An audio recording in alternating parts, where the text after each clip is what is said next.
বাংলাদেশের 12টি সংস্থা এবং প্রতিষ্ঠানে সরাসরি দলীয় পদধারী ব্যক্তিদেরকে তারা নিয়োগ দিয়েছে।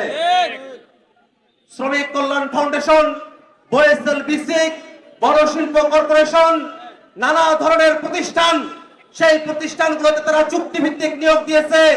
যাদেরকে নিয়োগ দিয়েছে তারা সকলে তাদের দলের বিএনপির দলীয় পদধারী নেতা কর্মী।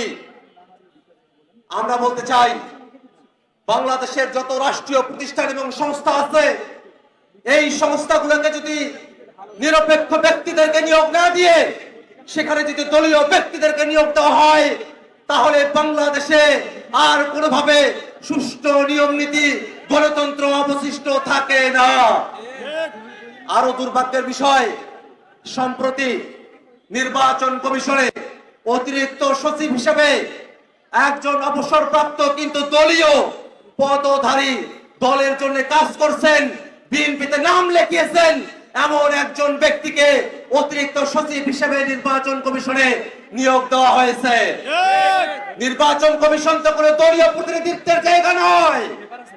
নির্বাচন কমিশনে নিরপেক্ষ ব্যক্তিদেরকে নিয়োগ দিতে হবে যাতে একটা নিরপেক্ষ নির্বাচন হয়। কিন্তু দুর্ভাগ্যের বিষয়, কোন এক কুমতলবে, কোন এক কূট কৌশলের আশ্রয় হিসেবে তারা নির্বাচন কমিশনে সামনে যাতে নির্বাচন কমিশনকে তারা কন্ট্রোল করতে পারে, এই কারণে দলীয় ব্যক্তিকে নির্বাচনকে কন্ট্রোল করার স্বার্থেই নির্বাচন কমিশনে তারা বসিয়েছে।